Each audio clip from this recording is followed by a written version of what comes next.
Welcome everybody, and thank you for joining us tonight for the Developmental Delay and Intellectual Disability Identification, Pathways to Diagnosis and Referral Support CPD event. My name is Hannah Coffey and I am the Intellectual Disability Project Coordinator at Central and Eastern Sydney PHN.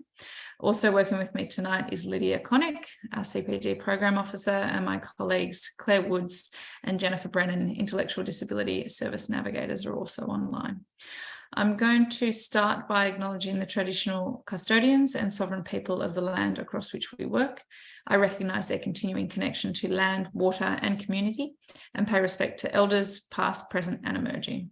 I also extend that respect to Aboriginal colleagues joining us tonight. Before I introduce our first speaker, I'd like to note a few housekeeping items. Please note this webinar is being recorded and will be available on our video library in the next few days. Please submit your questions through the presentation into the Q&A function, which is available from the bottom of your screen. Questions will be answered by the presenters at the end of each presentation. An evaluation survey will be available at the end of the webinar from the chat function and on your screens once the webinar is concluded. Please allow us up to 2 weeks to issue your certificates of attendance and to process your RACGP points. The CPD annual planning survey for the 2023 program is out now. We'd like you to encourage everybody to please participate and thank you in advance for providing your feedback. This evening's CPD event is being delivered as a component of Project GROW, which is a Commonwealth funded pilot program aimed at improving health outcomes for people with intellectual disability. Alongside CPD events, the GROW team provide in-practice training to GP and allied health practices on communication techniques, reasonable adjustments and quality improvement activities. This training is open to all practice staff, including reception and administration staff, and can be tailored to the needs of the practice. For more information, please email the Intellectual Disability team or visit the GROW project website. I'm just going to go through a couple of other projects and programs, resources that are available at the moment. Some COVID-19 information and resources. Please note down any of the relevant links from this slide. The Assessment Services Guide is quite a comprehensive live guide that outlines the services we provide and the ones that we fund. It's designed for health professionals. Please refer to that for further information. Head to Health is a free service open to people any age who are experiencing mental ill health. Next slide. Oh, that's it. Thanks, Lydia. I will now introduce our first presenter for the evening, who's Dr. Vanessa Sarkozy. Dr. Sarkozy is a developmental paediatrician at Sydney Children's Hospital in Randwick. She is currently head of department at Tumberton, which is the child development service based there. Vanessa, if you want to try sharing your slides. Good afternoon, everybody. And hopefully this worked the first time. There we go. Hopefully you can see my face. Yeah, we can see those. Thanks, Vanessa. That's a good start. So thank you very much for the opportunity and the invitation. I'm afraid I'm one of the lucky COVID recipients at the moment, so I apologise if I'm a little bit croaky. I would also like to acknowledge that we're meeting on Gadigal land, or at least I am, and acknowledge the many lands that you're all coming from tonight. I'm a developmental paediatrician, so that means that my interests really are in child development, behaviour and the care of children with disabilities. Today it's a big topic and I've, as it always, got too many slides, but I thought they would be useful for reference. So I really wanted to touch on what is developmental delay, why we diagnose developmental delay, talk about what we mean by screening, surveillance and assessment in New South Wales Health and how we intersect between New South Wales Health and general practice, a little bit about us at Tumberton, and then very briefly causes of developmental delays and investigations and management of developmental delay. So child development is a complex and rapid period of growth that happens in the first 5 years of life. And it's really that marked progress that happens. It's not matched by any other growth or development that it hasn't happened before birth. So obviously conception to birth is the most rapid. And then the next 5 years are the next most rapid with huge amount of growth and pruning and change. And essentially we go from being a totally helpless baby to being school ready in those 5 years. So an expectation that we're able to ask and answer questions, engage independently, open our own lunchbox, feed ourselves, toilet ourselves, negotiate peer interactions. So there's a lot to be done in 5 years, and there's no time in your life where you would be expected to learn that much and make that much progress. So not surprisingly, there are difficulties, and not all children have this as a smooth experience. As I've said, it's progressive acquisition of skills over those sort of first 4 to 6 years. It's very much stepwise. So you have the first step of development, and then you build forwards from there. It is important to remember that it is an interaction between the child and their innate abilities, their genetic predispositions, and their environment. And it's the interaction between two that decides the trajectory forward. And it relates to all of the things that I've just said about how children move, how they engage with the world, how they communicate, how they learn, and how they develop independence and self-care skills and peer interactions and relationship skills, essentially. We talk about 4 main areas. So gross motor, the big body movements from head control to riding a bicycle, and fine motor, which goes from sort of hand regard right at the beginning to being able to, draw pictures and write sentences and our names, etc. as we're starting school, maybe more names than sentences at the beginning. Communication, again, using and understanding communication in its broadest sense. And again, a huge range of growth over those first 5 years. And personal social, which includes both your ability to self-care and your ability to socialize and engage with peers and play, which is such an important component of early childhood in terms of gaining skills and moving forwards. This is a really old slide, but it does it beautifully, and I've never found one I like as much. And it really speaks to the stepwise trajectory of gross motor skills. You can't roll until you can hold your head up and you have strength in your arms. You can't sit until you've got core support. You can't really stand until you've mastered that upper body strength, and so forth and so onwards. Different ranges of normal as you go through the different skills, but very much a sequential, predictable set of development that we can track a child's development against. This is a much more modern version that you'd always be familiar with from New South Wales Health, which originally comes from the CDC in the States. Learn the signs and act early. And again, it's got that lovely idea of a transition and a pathway through those first 5 years. And the website has just been updated at CDC, and it's got some really lovely videos. If you want to go back, think about normal development so that you're able to make those comparisons, this is a really lovely website to do it from. Developmental vulnerability is a concept of having developmental difficulties by virtue of an environment, and also reflects your lack of school readiness when you arrive at school. The AEDC, which is the Australian Early Developmental Census, which runs every 3 years in Australian schools, in all Australian schools, public, private, Catholic, etc. It shows us that developmental vulnerability, so not being school ready in one or more areas, is prevalent in the Australian population and equivalent to what we see across the world. So somewhere between 10 and 25% of children in high income settings are considered to be developmentally vulnerable. So they're not ready to flourish. They haven't got to that 5-year stage and are ready to take that step into formal education. The developmental vulnerability is not uniformly spread across our population like most health issues, disorders, etc.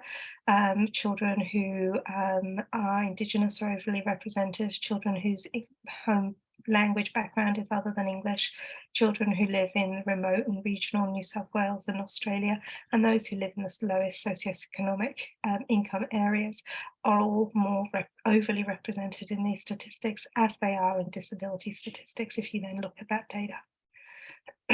So what do we mean by delay? Essentially, developmental delay is when we fail to make the expected developmental gains in the time frame that we know and understand to be typical. So we have a really good idea from Darwin onwards about what child development should look like. And if we don't get that, that's what we call delay. It's a descriptive term rather than a strongly diagnostic one. It only applies to the under 5s. So although we all use developmental delay and global developmental delay in 7 and 10 and 15-year-olds, it is an inappropriate term to be using once a child has reached 5. It's a descriptive term. It can be confined to one area of developmental delay or many. And if you have a number of 2 or more developmental areas, particularly the cognitively loaded areas that are delayed a substantial amount, and I'll talk about what that actually means, then we would be using terms like global developmental delay. It's common, developmental disorders, about 1 to 4% of children have a major developmental disability, about 5% of preschoolers have got developmental problems that actually need formal intervention, and up to 15% of school-aged children will have learning problems, behavioural difficulties, which require or would benefit from intervention. So really common disorders. It's the bulk of what paediatricians see, and I suspect it's a big chunk of what general practice sees as well. In terms of rules of thumb, I think this one is a good one. Essentially, if you're more than 3/4 behind where you're supposed to be, you would be considered delayed. So if you're 12-month-old and you've got 9-month-old skills, then you have delay. So at 12 months, you should be pulling to stand, starting to take some steps, cruising. So if you're just crawling and you're not yet pulling to stand, then you're a couple of months behind. So you've probably got some delay in that domain. If you're 2 and you are using single words, you're not putting 2 words together, you've probably got about 50 words, mainly nouns, then you're feeling much more like an 18-monther than a 2-year-old. And again, you've got language delay. So it's a really broad rule, but it works, and it's a good way of thinking about where is this child, where should this child be, how far behind are they? In terms of defining global developmental delay, we'd say it was 2 standard deviations below the mean. Why do we want to identify children who have developmental delays or disorders? Essentially because intervention can make a difference. We can support skill development, we can support adaptation, we can identify and manage any medical comorbidities, we can provide family support and engage in genetic counselling if that's what a family wants to do. Early intervention works because the early brain is very plastic, and we have these critical periods of development where we have an opportunity to get in and make a difference. By intervening early, we can also prevent secondary and tertiary disability. We can enhance functioning, as I've said, and support families appropriately. Those sensitive periods are critical periods in the early development, and they really reflect a time period where it's that crucial interaction between the child and the environment that makes the difference to developing the skill. So the most obvious one is amblyopia. So if you've got a squint, you've got double vision, the brain just disregards one of the images and that eye fails to develop. And that's why we screen for squints, and that's why we get children in early if we see that. Same happens with language acquisitions, which is why we screen for sensorineural hearing loss in the very newborn period, because we know that the phenomes are laid in the second half of that first year. So if you've got normal hearing established before 6 months, your capacity to develop normal speech and language skills is retained.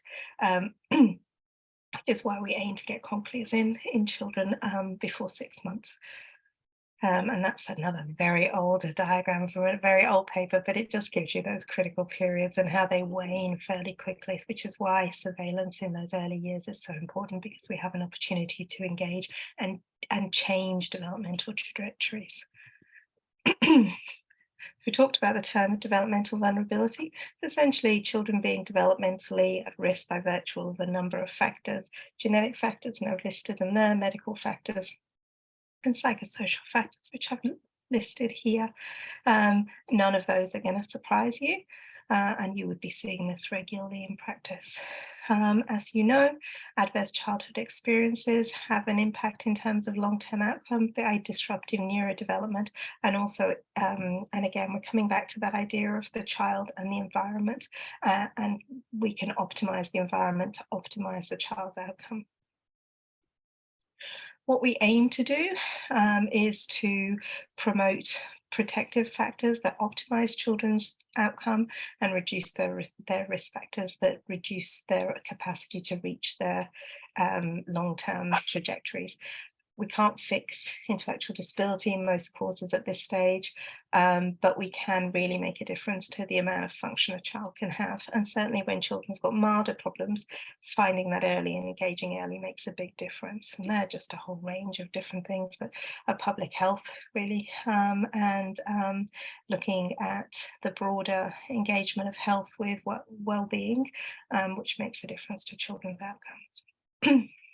We know early intervention works, so Heckman's equation graph is probably very familiar to you all. If we invest in the early years, the taxpayer gets their money back and some. After that, everything else just costs. Early intervention builds competencies, supports families, and supports integration and inclusion. And preschool early education has a significant impact in terms of long-term positive outcomes. And we know that if we've missed it, we're not very good at catching it up once kids are at school. And that's all to do with plasticity and also the nature of schools and that sort of movement forward. We know that children, this is NAPLAN, this is AEDC data, so that sort of census data mapped onto NAPLAN results. So developmentally vulnerable students who have lower NAPLAN numeracy and reading scores all the way through school, but that gap continues to get bigger. So in year 3, the developmentally vulnerable group is a year behind, but by they're 2 years behind by year 7. So the gap just continues to widen with those long-term poor outcomes that we've talked about. And those children who are developmentally vulnerable are much more likely to disengage from school. So for all of these reasons, picking it up early is what matters. Children present in lots of different ways. Conditions can be obvious at birth. There might be risk factors in the history or a particularly targeted group who's getting targeted screening because we know they're at risk through universal developmental screening, which is not as well attended as I guess most of us would like, and is still not considered standard of care by many families. Most children certainly present to our service because they're failing to attend milestones or attain their milestones, or parental or preschool concerns have developed over time. I've done a sort of discussion about different presentations, different ages. I'm not going to go through every single slide because you will all go to sleep. Developmental milestones are not the most exciting, it's a bit like learning anatomy. But I just wanted you to have some visual representations and some clear guidance around when to worry at the different ages. So I've color coded it. Red, gross motor, fine motor, communication, and personal social. Concerns at any age. If the children have got abnormal or unequal tone, if there is weakness or regression and loss of skill, those children should be reviewed. Those could potentially are a medical emergency and they're a flag that need to be looked at quickly through a general paediatrician generally.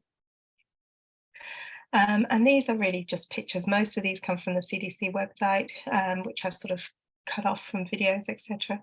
But those are the presentations that we worry about in the first 6 months. And I've just gone through 6 to 12 months, 12 to 18 months. And as you can see, we're moving from being gross motor, fine motor, language, and the nature of the concerns tend to change as the child's got older. Between 2 and 3, it's mainly language and personal social issues, and that really persists. And then a more general concern about slow acquisition of skills. Language should be comprehensible to other adults. So by the time you're 4, about 80% of what you say should be comprehensible to other adults. And by 5, almost all of what you say should be. And certainly once they get to school, it doesn't tend to be developmental delays and loss of milestones. It's much more about academic performance, behavior, social skills, peer relationships. Some motor clumsiness can come in at that stage, but they're usually over 5 and at school. These are the developmental red flags, which I like to have in every presentation, just so that you've got them there. Regression, as I've said. Children should be rolling by 6 months. They should be sitting by 8 months. In fact, the CP guidelines are now saying that if you're not sitting independently by 9 months, that you should be reviewed for cerebral palsy, should be crawling by 10 months, babbling, pointing, gesturing, consistently turning to your name by 12 months, which are all making you worry about language and social communication, should have single words by 16 months. You should be walking by 18 months, and you should be using novel two-word combinations. So not just echoed, not just bye-bye, more juice, mummy go, daddy car, etc. by 2 years. So the language we use is around surveillance, screening and evaluation, or assessment, which is what we tend to call it in Australia. And that comes from the American Academy. Surveillance is that everybody's business, where anyone that interacts with children understands development and therefore is able to provide, an educated input to where the child is and whether we should be doing something more standardized. Screening is the use of a tool to identify and refine the risk, and evaluation or assessment is that complex process aimed at coming up with a diagnosis. This is what the New South Wales Health Pathway is supposed to look like, although that middle GP allied health doesn't actually exist in the triangle. I've added it in because clearly the top bit doesn't work without you guys in the middle. Surveillance happens through all interactions and should be based on the Know the Signs Act early, so parent education, so parents can also be aware of how their child's progressing. When there's a concern, Tier 2 screening is ages and stages questionnaire, which can be done by GPs, can be done by pediatricians, but is primarily done by early childhood nurses. That middle section is actually where most people present straight to the GP or straight to the speech pathologist. Tier 4 is a pediatric review, which, as we know, happens in public, private, and in some areas in community child health. And then Tier 4 is the multidisciplinary diagnostic and assessment services, which is a definitive diagnostic service when that's required. Children will need varying degrees of travel up and down that pyramid, depending on what they're presenting with. They may only need to see you, a speech pathologist and an audiologist, or they may need the full team to, manage neurodevelopmental complexity and the history of trauma, etc., to try and understand what's happening and build a picture of the child. So I think you're all familiar with the Blue Book and Know the Signs Act early. Tier 2, as we've said, is the child and family health nurses, and I've taken that directly from your health pathway in terms of being able to know what they do and how to engage with the early childhood nurses, and they're happy to be referred by GPs. I work in the TS service, tuberous sclerosis complex clinic, and a lot of our children initially have no developmental concerns, and I link them back in with our child and family health nurses for that ongoing surveillance and screening. This is what the pathway looks like here, which is a very comprehensive discussion about how to manage developmental concerns in preschools. And I hope that everything I've said is consistent with this, as I did go through both of them at the same time, and I agree with everything that's written there. A slightly wonky triangle. The Tier 3 and Tier 4 is undefined. So unlike the work PHNs have done in lots of different PHNs across New South Wales, that work hasn't been done for Tier 3 and Tier 4, and it's always been different depending on which LHD you work in. One of the recommendations from the Henry Review specifically spoke to that, and we're in the process of doing a literature review and a workshop at the end of the month, really trying to establish minimum standards of care for both of those tiers to try and clarify who goes where, provide more equity and an evidence base for that. So what do? We do evaluation or assessment, and our aim is really to identify and describe the difficulties. Is there a problem? Is it specific or general? What's the severity? What's the impact? Are there any comorbidities? What's the etiology? How can we best support this family? What's the prognosis and the recurrence risk? They're all the questions we try and answer. That's us, lovingly called the Tin Shed, currently closed due to sewage issues, but we do hope to go back in the new year. We are a small team of doctors, psychologists, social workers, admin, and currently a speech pathologist on some very soft funding. We sit with community child health, we sit with speech and language therapy from Sydney Children's and from CAFE, which is partially Prince of Wales and partially Sydney Kids, and that we provide a service to 3 big areas really. So we provide the Tier 4 assessment for Northern Sector of Cessland.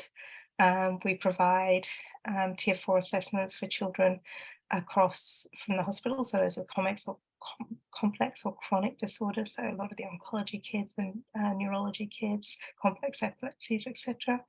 And we provide the same Tier 4 assessment for children from all of the rural and regional LHDs where there are no DNA services. So the DNA services are all crowded down the East Coast. So Far West, Murrumbidgee, Western, we service all of those populations as well.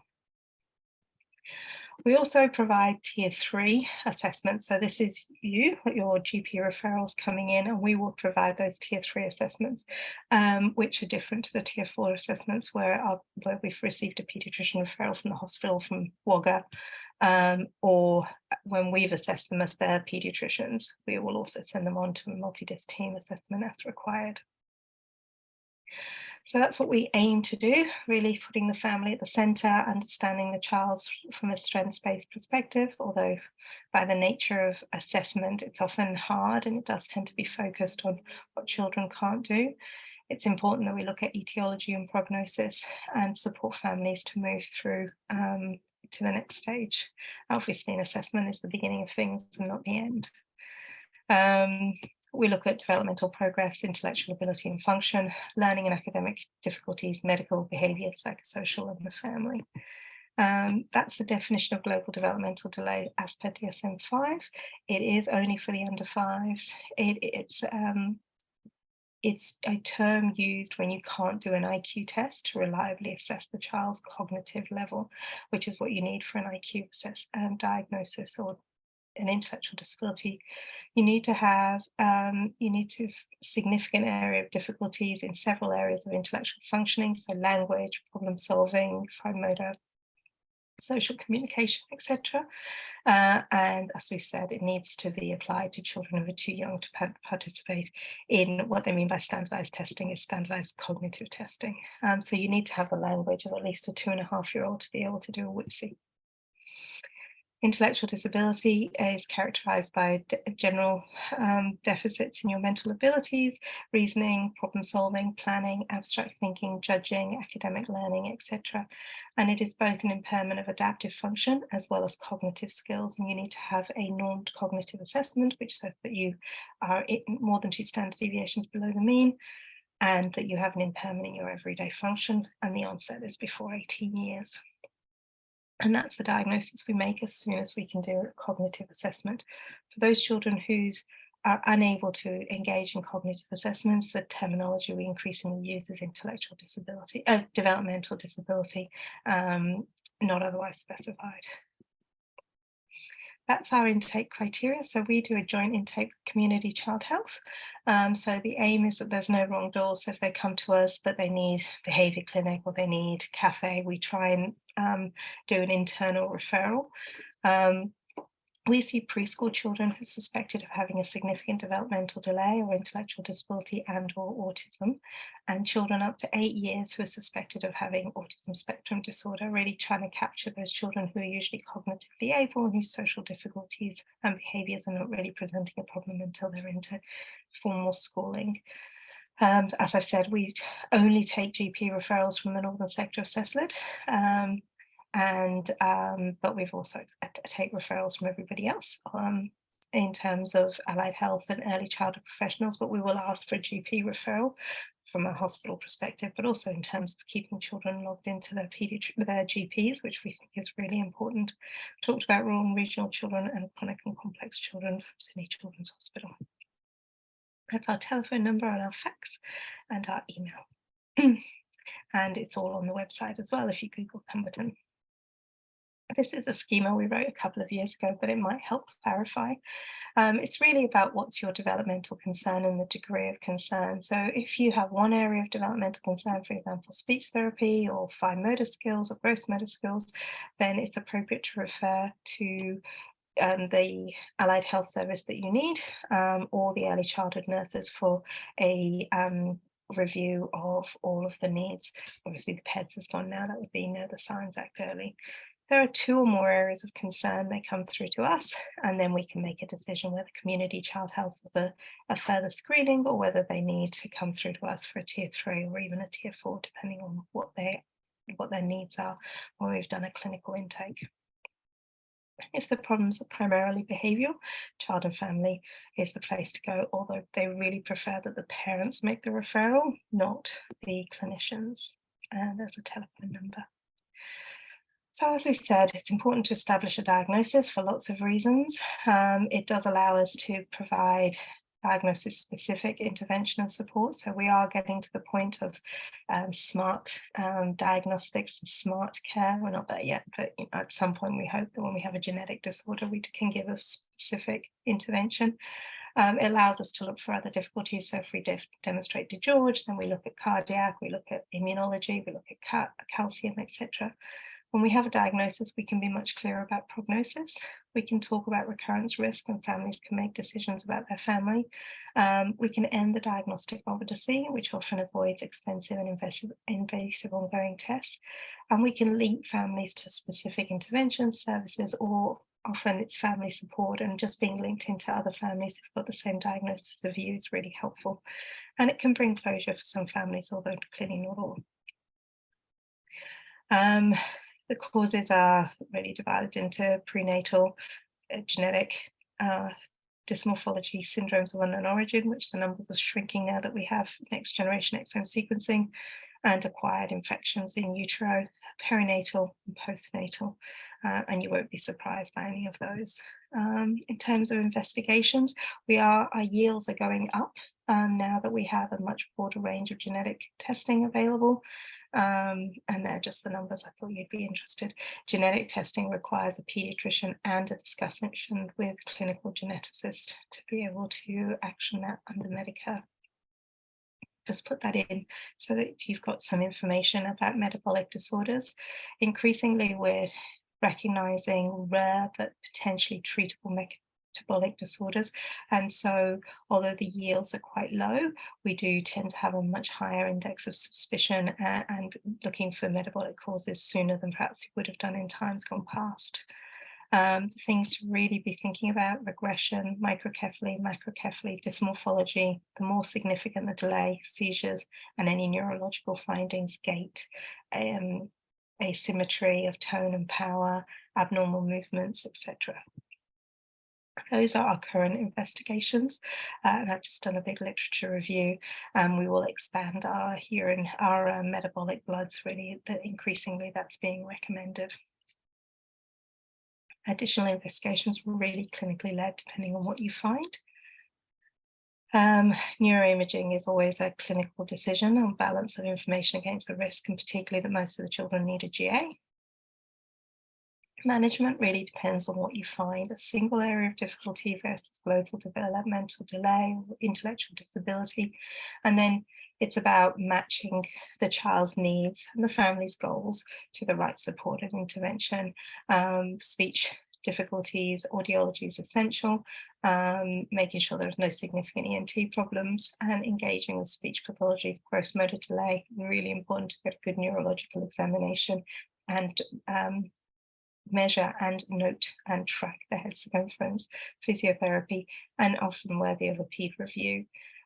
Pencil paper skills, again, making sure that we're not missing a neurological problem, not missing a visual problem, occupational therapy, and often preschool, where you get exposure and opportunity to engage. Where there is a global concern, we would ask that a full examination, audiology review, PED referral, or referral to one of the developmental services, and, which is why I've bolded it, and Lisa's here and we'll talk to you about it in more detail, but a referral to ECEI and discuss early education with families. So getting kids into early intervention and preschool education is one of some of the most important things we can do. Now, I did show you the diagram of what the system is supposed to look like. It doesn't look like that. It looks much more like this.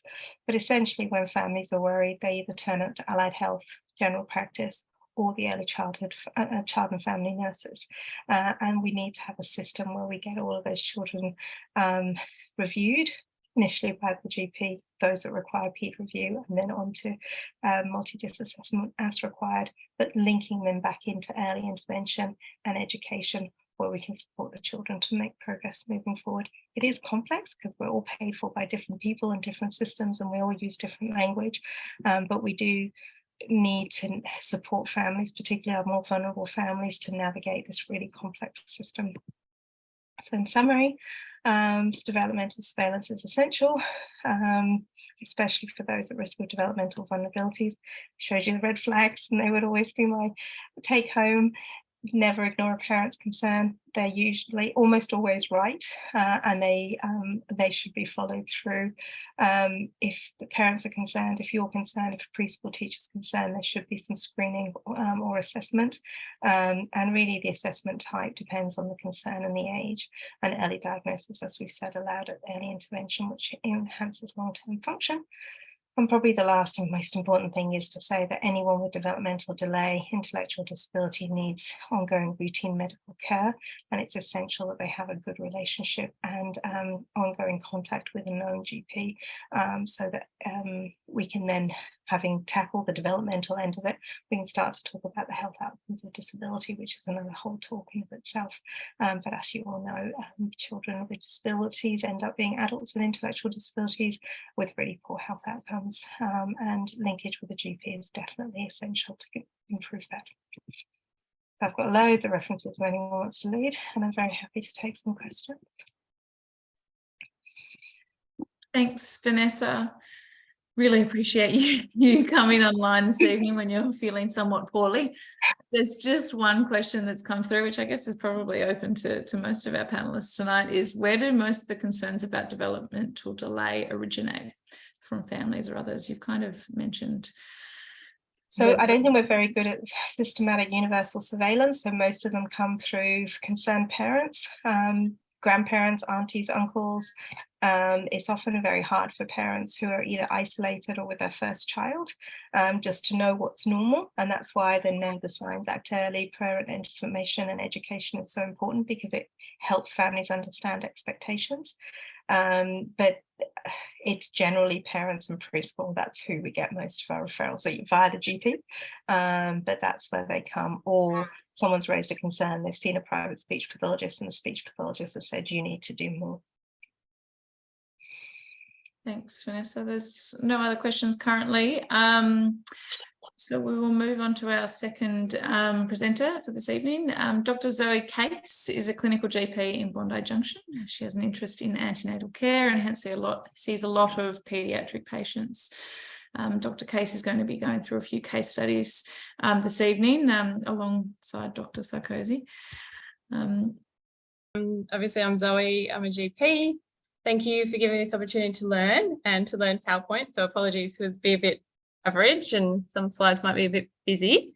But basically, this is just a reflective case study for me, and I guess for all the other GPs joining us, about how we can learn and I guess be better maybe, or improve or learn a new service. And so Vanessa and Elise, just chime in, because this is just cases that I've had and put together.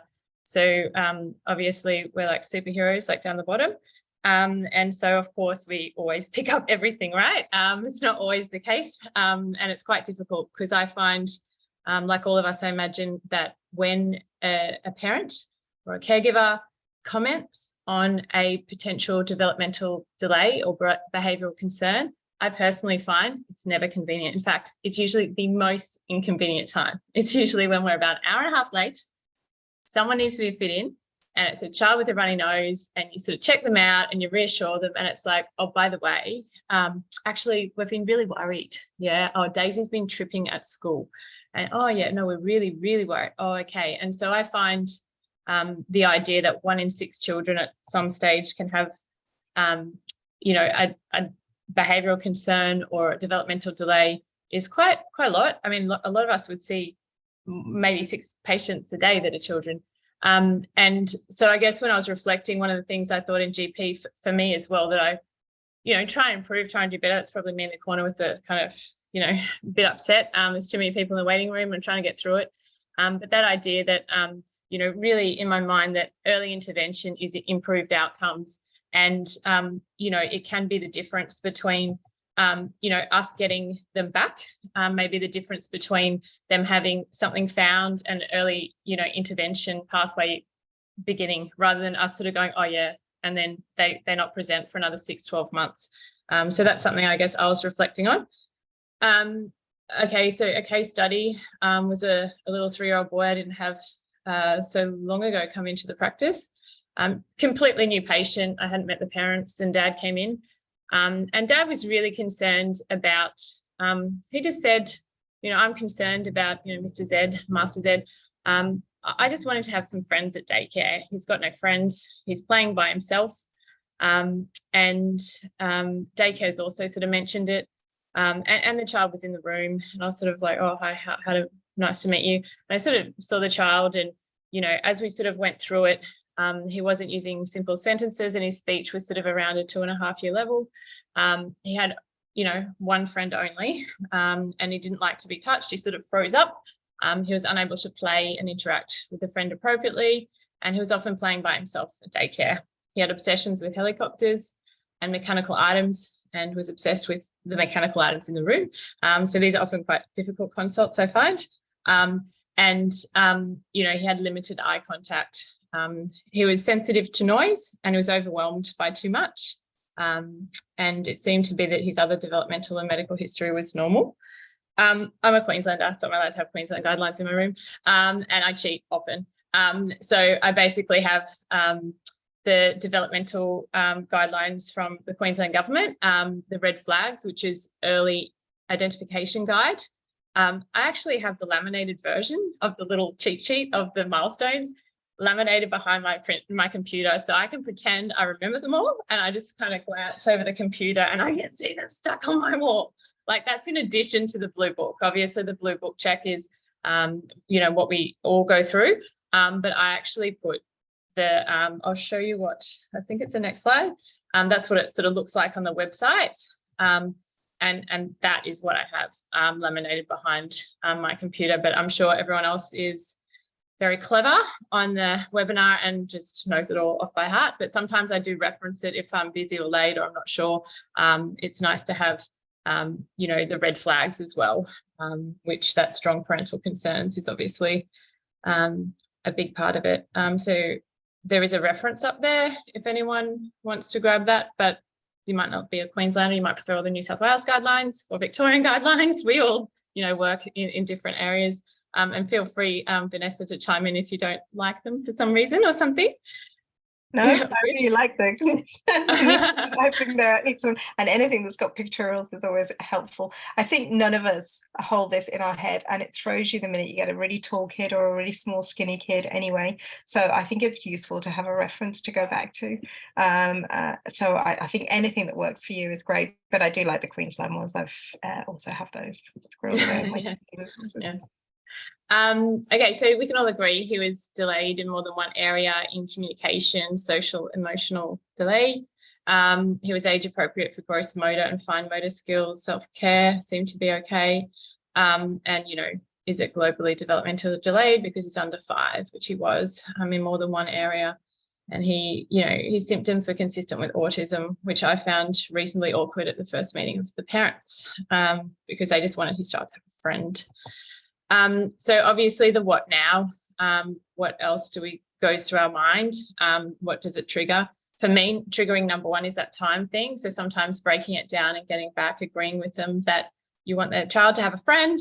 And you might think this is now incredibly inconvenient because I'm like 3 hours late, and I want to spend the time with this little boy and his family to help him, you know, for us to work out where is he at, how can we help him, and to get a proper assessment. Obviously a lot of that goes through our minds, but also what can we do now? What can I organise now? Or when I say now, it could take a month. They could come back once a week. We could do telehealth follow-up just to start things rolling between yourself, and if you have the luxury of a wonderful nurse like I do, letting them help you help the family as well. So certainly, you know, you flag in your mind, does he need a hearing test? Is he good on that? You know, does he need OT? And I don't know if I've missed a slide, just check. No, I haven't. You know, the nurse, in fact, helped find an OT local to where they live that would go to daycare. And, you know, we also thought about speech therapy, plan to have him commence, and obviously, you know, making sure there's no ENT issues or that could mean he can't hear properly, hence trying to encourage him to get the hearing test. Parents were completely overwhelmed. To me, it's like, oh yeah, like, right, so go check your hearing, we'll do that. And the parent's face just kind of dropped. I was like, oh, okay, we're going to start with one thing and we're going to come back. And so we just saw him once a week, either the child or the parents, for about 4 weeks, just to slowly, you know, work out where they wanted these services and the timing. And my nurse really helped a lot because she also organised a Life Start referral. So the beginning of a referral process, as I understand, GPs can refer without a diagnosis, and we don't have to diagnose these children. We can, in our, like say, we're concerned and we think they might have, you know, autism, but we know that on 2 milestones they're behind, so they equal developmental delay, and we can get the process running for funding.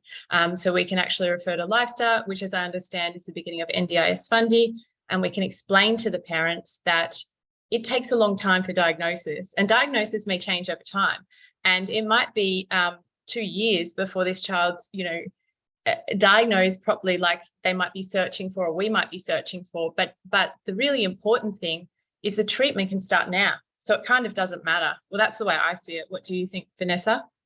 I would agree. I think it's much more about identifying difficulties and putting in the supports.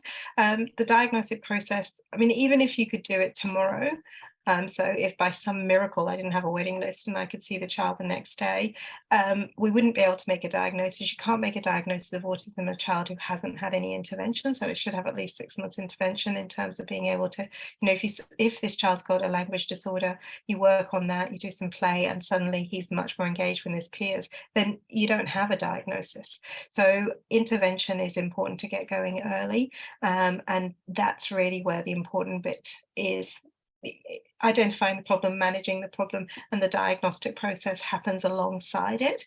But the report we get from the speech pathologist, the report we get from OT, the fact that they may now be eligible for some inclusion support at preschool, all means that we've got much more information to work with when we actually see the child to make a diagnostic decision. And in the meantime, you know, his gluria has been managed and he's making gains, all which are really important. So I would agree. It's responding to the family's concerns and what you've identified and working through it sequentially. And it is overwhelming. It's overwhelming when we make a diagnosis and we give, you know, 12 recommendations. And we have to just support families to identify where their goals lie. And, you know, they came to you most concerned about his friendship. So, you know, that's what you, number one, where what can we do? That could be the speech pathologist, it could be the OT who works with those, or it could be inclusion support at childcare. But you're moving the child forward. Yeah, so we just actually did 2 things in the end. We referred for a hearing test and the OT, and then obviously had in our minds a plan when the parents are ready, maybe speech, and obviously for the paediatric development assessment to Tumberton. Thank you. Obviously, I find hopefully the other GPs have had the luxury of having Tumberton assess their patients, and it is a luxury to have them so thoroughly assessed over time, and they get them back. Vanessa, is there a sort of a standard, if you get them back at 2, you get them back at 4 sort of protocol, or not really? No. So those are clinical decisions. So if I meet a 2-year-old and we don't make a call, then maybe we might review them at 3. But if you see them at 2, they've got a clear diagnosis, you've got a clear intervention, they've got a team around them, there's a private ped involved, then we wouldn't plan to see that child again until we're going to make a difference. So the next time we make a difference is school planning. So, you know, are we able to get a cognitive assessment? Are we able to make recommendations about where this child is best placed within the educational system? So it really depends on what you're finding along the way. Many of the developmental services don't do reviews. We feel strongly that that's an important part of what we do, particularly because we encourage to see the kids, the little ones, and, you know, a child at 2 and a child at 5. There's no way we could anticipate what that child needs at 5. So we do bring them back in and try and get cognitive assessments before they head off to school. And sometimes we send them away and say, you know, you just need more intervention. You know, we've discovered that you're deaf today, and, you know, all bets are off until we get your hearing sorted. So those are entirely clinical decisions for each individual team in discussion with the family. Okay, great. And just sort of flags that go off in my mind as well. Or is this child a fussy eater? Is there an indication for a blood test? Not that I ever want to do a blood test in a child, but is there anything else? I guess, Vanessa, we were talking before about, you know, in the patients that need a blood test, like I personally as a GP will sort of only do blood tests in the children if I think obviously they're incredibly tired or pale, or think they're anemic or there's an issue. I usually leave it up to the paediatrician or automaton to do antigenetic testing. And as you mentioned, you sort of filled me in that is the only appropriate way, because you yourselves need to be in contact with the geneticist. Is that correct? So there's 2 tiers of genetic testing. So CGHRA and Fragile X are now standard of care. Now, you're all GPs and you can correct me. My understanding was to get that Medicare rebated, so there was no cost to the family. You needed that to be a PED referral or a PED request. Next stage, sort of second line assessment is whole exome sequencing, is what we're doing in our area. Different people do whole genes, genome, etc. And they're trying to do triome sequencing, where you sequence mum, dad, and the child. There is a New South Wales-led process for that in terms of consent, and part of the process is that the paediatrician needs to discuss it with a clinical geneticist that it's indicated. So that's only for the under 12s, moderate to severe developmental delay or intellectual disability, so in terms of those testings, and that's relatively new, 2-3 years now that we've had access to that, funded through Medicare, but those are the requirements for Medicare. I don't know whether GPs can ask for CGHRA and the family not get billed, but I would be happy to be told otherwise. Okay, and I mean, some GPs might already know the cost and if they order them, but I certainly don't. Also, because to be honest, I don't want to deal with the answer. I don't know what I'm going to do then. So I think, well, if I'm not confident with the answer and how to manage it, then I shouldn't order the test. Yeah, I would agree. I think it's a big deal doing a CGHRA. You can open a whole can of worms, including, you know, impacts on families for, you're finding genetic things that run in families, impacts on other people's capacity to get insurance. Potentially there's a moratorium on that at the moment, but I don't know how long that's going to last. Implications around the parents' health, siblings, etc., and non-paternity. So, you know, and I think it's really important that if you are doing a CGHRA, that you spend that time doing informed consent. I tend to give my families a handout and be really clear. You know, we're looking at the whole genome. We might find things that have got nothing to do with the developmental delay, but have got significant consequences for you and your child, potentially long-term, you know, BRCA1 or whatever. Our local lab are quite careful about what they report, but not all labs are. And that we may not end up with an answer. We often find variants of unknown significance, which means then a genetics referral, blood test for mum and dad. And at that stage, if dad is not dad or mum's not mum, then we will demonstrate that. And families need to know that before you start going down that pathway. Yeah.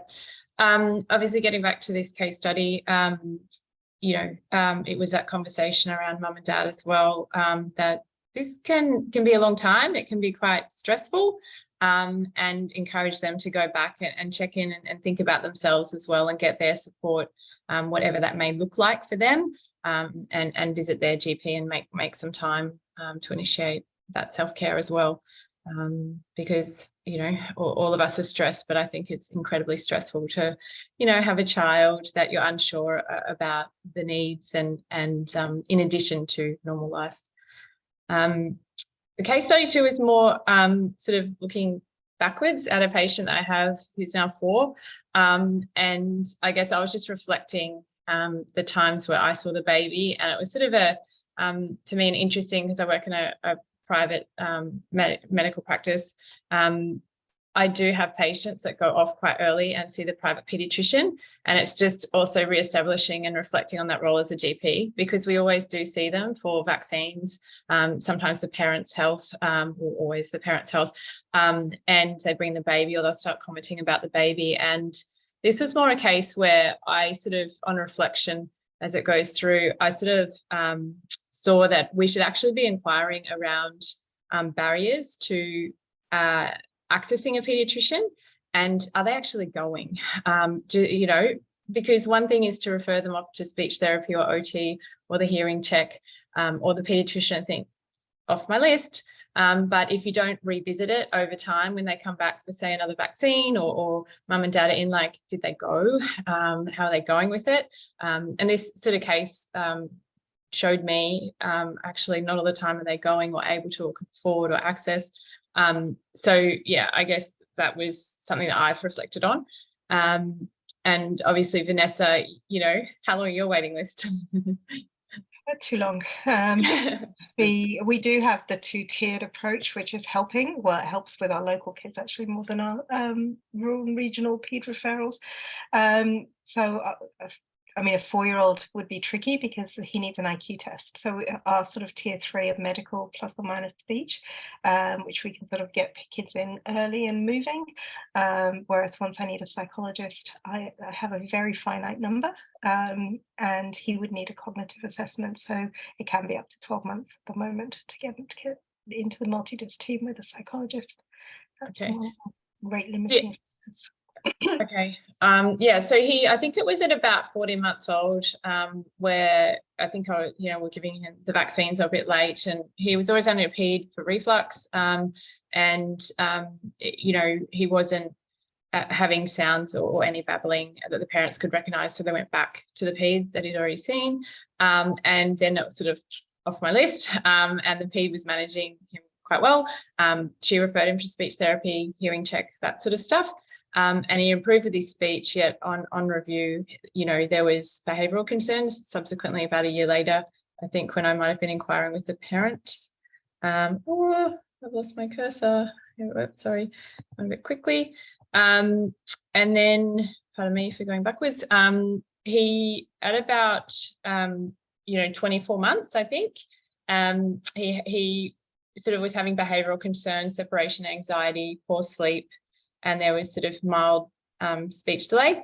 He was under therapy for that. And again, I wasn't inquiring very much on reflection, because they don't come in after 18 months. There's a big gap between that and 4 years, but mum and dad often do. Or if they have a fever, they might actually not see you. They might see that GP who's on. But when I inquired, with mum one flu vaccine, basically, they had access barriers. They'd moved away. They didn't have the money. The paediatrician had a long wait list to even get back in for a review. So they actually weren't going very much at all. And we referred to Tumberton with the private, paediatrician agreeing. And speech therapy was under Sydney Children's Hospital. He was seeing psychological therapy privately, and the private paediatrician had organised some NDS funding. He was seen by Tumberton at 2 years and 8 months. And it's very comprehensive, the assessment, but he didn't have a formal diagnosis of ASD. As you mentioned, you review them over time, isn't that right, Vanessa? Until you sort of definitely, it's a criterion-based diagnosis. So there are some children that you can diagnose the first time you see them because they're clear. DSM-5 is trickier in the little ones than DSM-4 used to be, it's often they just haven't met diagnostic threshold at that point in time, or other diagnoses or findings are more likely to explain the presentation. Yeah, so that stage he wasn't, he was diagnosed with oppositional behaviour, separation anxiety, emotional dysregulation, and all the therapy sort of continued. At an appointment for the flu or something, again, mum broke down, and that was sort of more recently in the last 12 months, I think.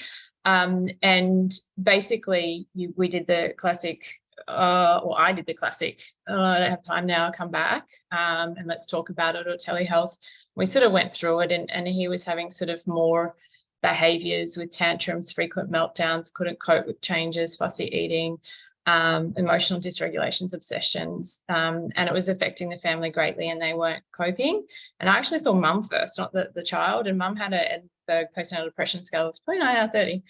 So that took my priority, which is incredibly high. Obviously I had to prioritise mum and her mental health. Because he had the funding, I was able to write a letter to daycare. And they actually were able to fund a staff member to be on, and for him to go into daycare 5 days, so we could focus on mum's mental health. Obviously we continued the supports for the child with a psychologist, And he had a history of, in the past, the paediatrician had done a blood test. And this child, there was no way I was referring for a blood test because of his behaviours. So we just put him on, we did a bit of a dietary assessment, put him on some iron. And just a question around that, Vanessa. What do you do? Like, is there a specialised service with these children if, say, you really want a good blood test? Or it's a challenge. So we don't, Westmead has a quiet pathway. We don't have that yet. So we tend to use the child life therapists. So we use form play therapists who are amazing at using distraction and support. If that doesn't work, we can admit them through the nitrous pathways. Although many of the kids with autism and intellectual disability will not find nitrous particularly soothing. So then you're really looking at a GA, and that's tricky. A lot of these kids really struggle with their teeth as well. So I tend to have them linked in with the dental hospital and kind of double whammy the dental and the bloods and anything else I need to do whilst they're under, including immunizations at times. So it's a balance of trying to get it. We don't want to traumatize children more, you know, by all sitting on them to get the bloods. But I do only use the people at the kids hospital who are really used to doing children, and we can ask the child life therapist to support the family through the process, and that it gets a significant number of kids through successfully. And then if that doesn't work, then we need to be thinking about other things. You know, do they need a BIRA? So they're having a GA anyway. Are they coming in for an MRI because of the degree of their delay? And then I just try and piggyback on blood tests onto that. Okay.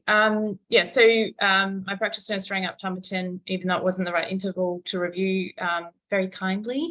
They facilitated an appointment and saw him earlier and diagnosed him with autism spectrum disorder. And NDIS funding, it seems like improved funding came through. Is that right, Vanessa? I'm not across all of the funding and the magic world of that. I think having a diagnosis, and we've got an expert on the line, so I won't all of that, but a diagnosis often facilitates a slightly different package because there's more needs have been identified, I think is the way it works, but I'd let Elise answer that. Oh, Elise, yes, please. Yeah, theoretically, the diagnosis shouldn't make a difference to the funding package because it should be done on functional needs and functional presentation. But obviously, if over time that functional presentation has deteriorated, you mentioned, you know, increased behaviours and stuff, then that would be how it's assessed. So it shouldn't be assessed. I've actually got a point in what I want to say, in that it should be based on functional needs, which shouldn't change just because a diagnosis label is put on top of it. But obviously, if in 12, 18 months, 2 years, needs do change in children. So yeah, could be the case there. Yeah. And then, you know, OT, obviously increased support by childcare, psychological services, and then I regularly make sure I check in with mum and the family, just ongoing now, because there's so many things going on with mum's mental health, etc. as well. And at the moment, I think we're pending and wondering if he needs a GA with an ENT review because he's a snorer, and a sleep study and blood tests and 4-year-old vaccines because they've been delayed, and if he needs them all at the same time. So that's a bit of a tricky one at the moment. And Vanessa, do you have any comment on access to ear, nose and throat specialists publicly or anything with these children? Obviously, we're going down the private route because the parents can afford it, but you know, what's it like when you have these complex behavioural presentations where you think there could be lots of layers worsening behaviour? So it's just a matter of prioritising and sort of working your way down the list often. ENT has as big a wait list as I do, but they will triage on clinical urgency. So, you know, for example, if you think there's a foreign body in his ear, that, you know, puts him to the top of the list, or his nose. And it's, so I tend to be sort of dial a registrar and have that discussion about my concerns about the particular child.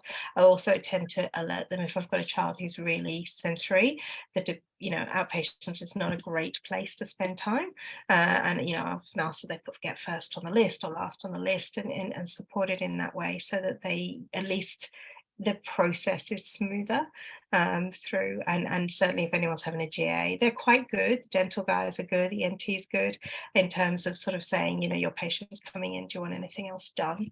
And I try and coordinate so we maximize what gets done at those times.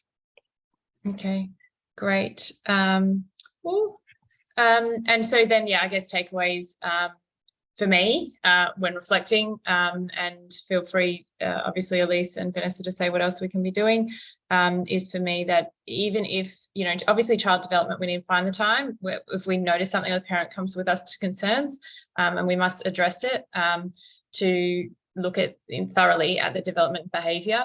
And we must ongoing review and see if they're engaging and how the parents are going, if they're actually going to these early interventions.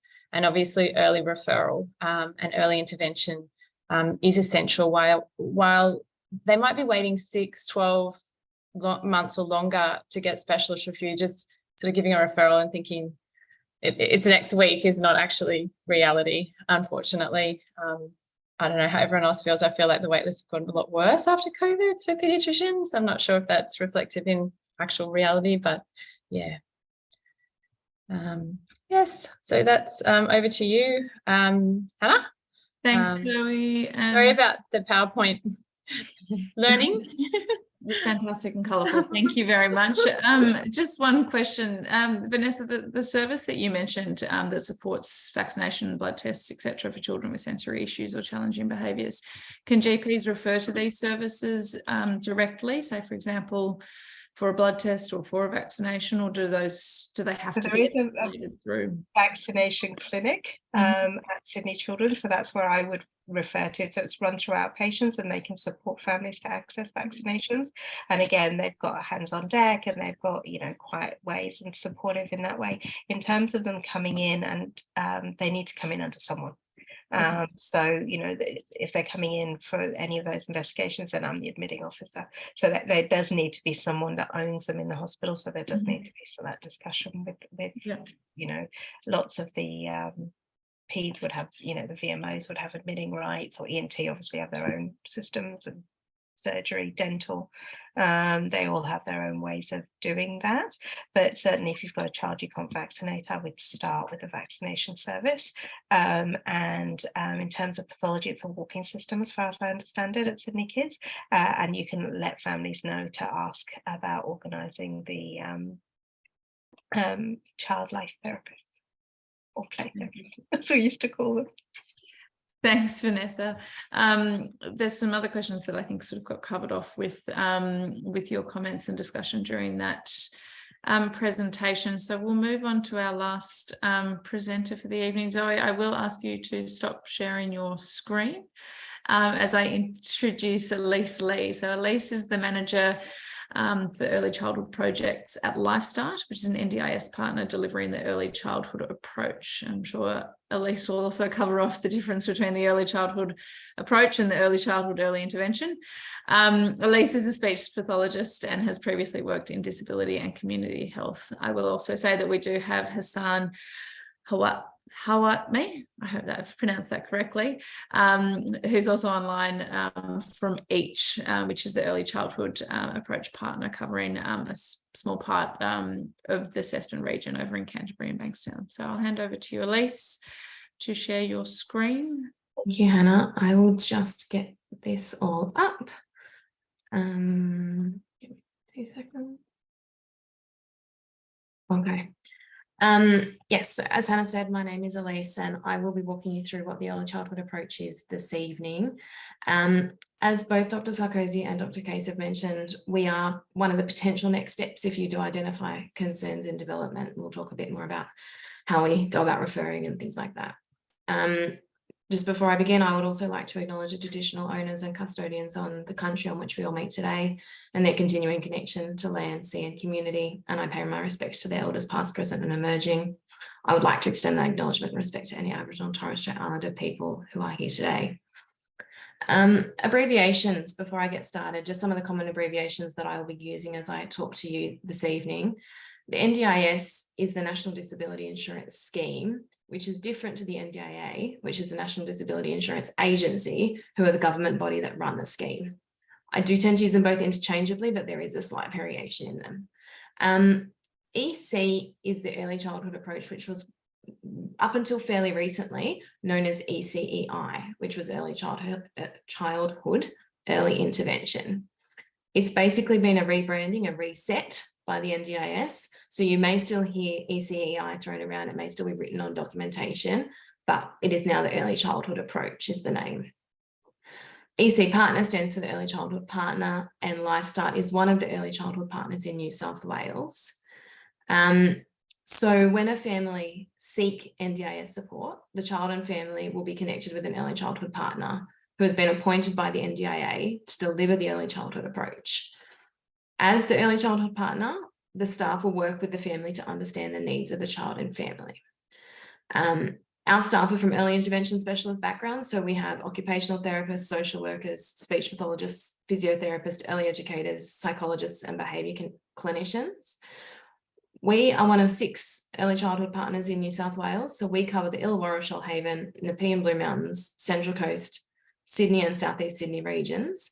Hassan tonight is here from each, and they are an early childhood partner covering southwestern Sydney, which recently also includes the Canterbury Bankstown LGA, and that's probably where it's relevant to those here tonight, but they also cover all of southwestern Sydney and a lot of southern New South Wales, and I should know more areas, Hassan, I'm sorry I don't. But yeah, they're more of the south of New South Wales. You mentioned them all. I would like to add also we cover the ACT and Greater Ipswich in Queensland. Thank you. So to support children with developmental concerns or disability, the NDIS developed the Early Childhood Approach. So this approach supports children aged 0 to 6 up until their 7th birthday, where there may be developmental concerns or disability. It recognises, as Dr. Sarkozy so eloquently put it earlier, that a child's early years are important for their long-term development and help lay the foundation for their future abilities. The EC approach is designed to help families and carers to achieve the outcomes they seek for their child. This is done through activities that help them learn the skills they will need to take part in their community and achieve the best possible outcomes throughout their life. A diagnosis is not required for children to access supports through the EC approach. You may like to refer if you've identified areas of concern, as both Dr. Sarkozy and Dr. Case were presenting, while concurrently following those other pathways to potential diagnosis and other investigations that you're doing. Just a quick note on, I guess, best practice in early intervention and the models that we follow and that we try and encourage families to understand.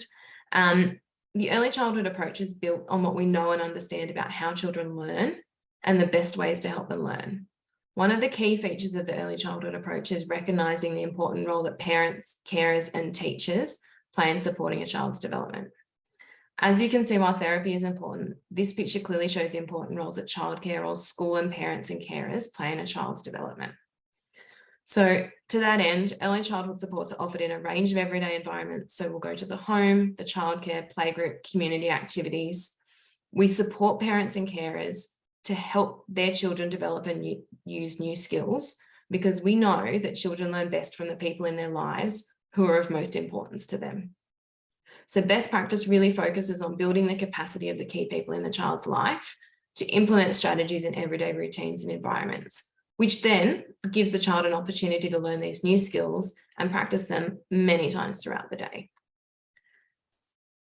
So if you were to refer someone to us at LifeStart or to each, this is kind of the pathway that the child would be following when they come through our doors. It will look a little bit different for every child and family as it's based on individual needs, but this gives us a good idea.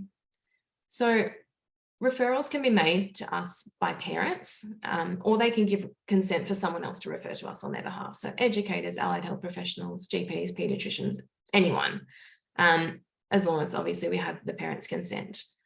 It's important to note that a referral is not an application to the NDIS as such. It's just a referral to enter into the early childhood approach at this stage. It's also probably, as you were talking then, important to note that it is an opt-in service. So we will then obviously call the family and offer them the service, but we can't force them to go through with the process. No diagnosis, as I said, is required to gain access to the early childhood approach. However, if a child does have a diagnosis, once they do make contact with us, they may follow a slightly different process and go directly for access once they come into the early childhood approach. Once the referral is made, the family will be contacted shortly after by a local LifeStart or each staff member who will start to gather some more information. Based on this information, we may invite families to workshops we have on offer, provide general strategies to start using, general parenting strategies, and connect families to local community and mainstream supports that may be appropriate. We will at this point as well also support linkages into things like early childhood services if the child isn't engaged in a childcare or preschool service. The aim of Early Connections is to build on the families, carers and children's strengths. Staff will complete visits, as I said, online, at home, or in various community environments such as preschool or school to gather further information, conduct observations and complete assessments. They will also follow best practice strategies to provide advice and information to support the whole family. After we've kind of gathered the information and started to look at what's going on for the family and child, we may then start to offer a child early supports. So this is a period of short-term early intervention where there are concerns regarding the child's development by a member of our team. This is likely to look different again, depending on the child's and family's needs. These supports are offered on a short-term basis to provide families with strategies that will focus on increasing their skills to support their child at home in everyday life and working towards the goals they have for their child. So some examples of this could be that we establish a bath time routine with a visual schedule, or explaining sensory processing and demonstrating sensory activities that might assist a child to participate in dressing. Short-term supports may also include visits to other settings a child attends regularly, such as preschool or childcare centres, and these visits would be focused around supporting the staff to better understand the child's needs and include them in all the activities during the day. Each child's progress would be monitored against their own goals, and we will be constantly reflecting with families about where the child is up to and what they've achieved. If at any point, so either through our Early Connections information gathering or at any point during early supports, we identify that a child meets the eligibility criteria for the NDIS, for an NDIS plan, we will support the family through the process of requesting access to an NDIS plan. The NDIA have established eligibility criteria for children who may progress to accessing the NDIS and an individualised package of funding. To meet this criteria, children need to have either a diagnosed disability or be under 6 years old and have developmental delays that result in significant functional impact on the child's everyday life in areas of communication, self-care, play and learning, physical development and social skills. And these delays will need ongoing support. I'm going to talk to the criteria and legislation in the next slide. If a child transitions from Early Connections to become an NDIS participant, then we'll use the information we've already gathered about goals and assessments and connections with community and mainstream supports to help create the NDIS plan. Once the plan has been approved, we as the early childhood partner will explain the plan and support each family to link with their chosen service providers who will continue to work with the family and the child towards their goals. We as early childhood partners are responsible for monitoring the use of the plan, and we check in periodically with families to ensure that they are actually accessing services and able to access what they need. Obviously, probably all aware that wait times obviously can be challenging, especially when families get their first plan. There can be a wait before they're able to link in with the allied health services that they're after. Some important notes to remember around individualised funding packages. So while the partner staff, so each staff and LifeStart staff, support families through the process of applying for access for individualised funding, the amount of documentation and evidence required by the NDIS for access approval can vary, as it's very much an individualised approach to support. All aspects of individualised funding packages are governed by legislation. It's our role as the partner to provide an accurate picture of the child and make recommendations to the NDIS regarding funding under what is referred to as the reasonable and necessary legislation. This information is reviewed by the NDIS, who then make the decision about what is approved. The most important thing to remember is while the funding is important, it's the goals that the families want for their child that should drive the development of the individualised plan. So developmental delay, and as Dr. Sarkozy was talking earlier, I was madly making some additional notes. Developmental delay, the way that I'm going to use it tonight, is a legislative definition. So it's slightly different to the definition that Dr. Sarkozy presented earlier. The names are the same, but for the purposes of this conversation, this is the criteria that's needed to meet access for an NDIS plan if a child doesn't have a diagnosed disability. So developmental delay by the NDIS is defined as a delay in the development of a child under 6 years of age that is attributable to a mental or physical impairment or a combination of mental and physical impairments, and results in substantial reduction in functional capacity in one or more of the following areas of major life activity: self-care, receptive and expressive language, cognitive development or motor development, and results in the need for a combination and sequence of special interdisciplinary or generic care, treatment, or other services that are of extended duration and are individually planned and coordinated. So if you are considering providing evidence of developmental delay, reports that outline the child's reduction in functional capacity in these 4 areas are really helpful. But as I said before, part of our role is to actually go in and gather that information, do observations and assessments, and talk to the people that know the child really well ourselves as well.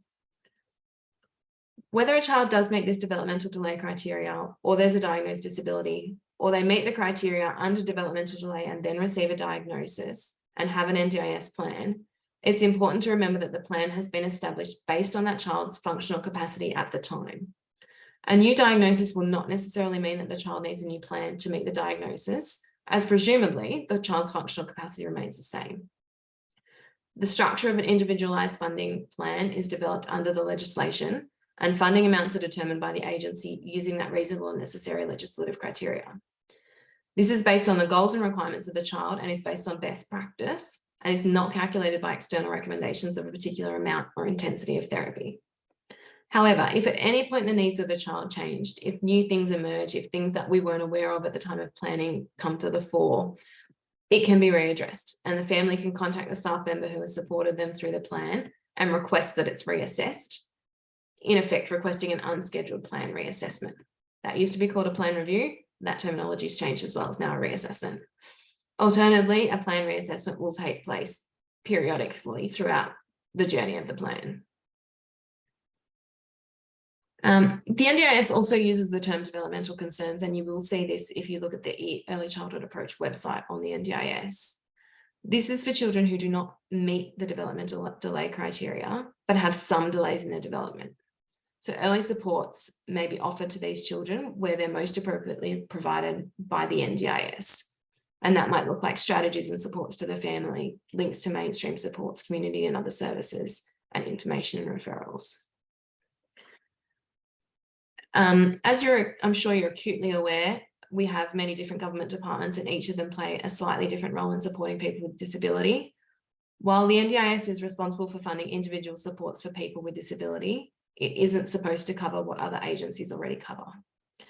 New South Wales Health and Education also have some responsibilities in relation to supporting people with disability, in which NDIS is not the most appropriate agency to provide that support. So probably the key distinctions that are worth raising tonight are the NDIS will not fund the diagnosis of disabilities. That's considered a health system support. And the education system is responsible for making adjustments to personalised learning and support for students that primarily relate to their educational attainment. So the NDIS and EC approach is just one piece of the puzzle in supporting children and families alongside family and friends, education, health and community, and mainstream activities. The early childhood approach is a really broad pathway of support that's based on the individualised needs of the child and family and assists them to access the most appropriate early intervention. And that is me. I will stop the share. Thanks, Elise. Really appreciate it. There don't seem to be any questions that have come through. So thank you, everyone. Thanks to all the speakers and attendees for joining the session this evening. Really appreciate you devoting your time to this topic. To attendees, an evaluation survey is available, and we really appreciate your feedback. Please fill that out so we can issue your certificates and also credit your RACGP points. There is a link to that survey in the chat box as well. Thank you very much, everyone. Thank you to Zoe, Elise and Vanessa for presenting, and Hassan for joining us this evening. Really appreciate you taking the time. So thank you very much. Have a lovely evening and a nice weekend. Speak to you soon.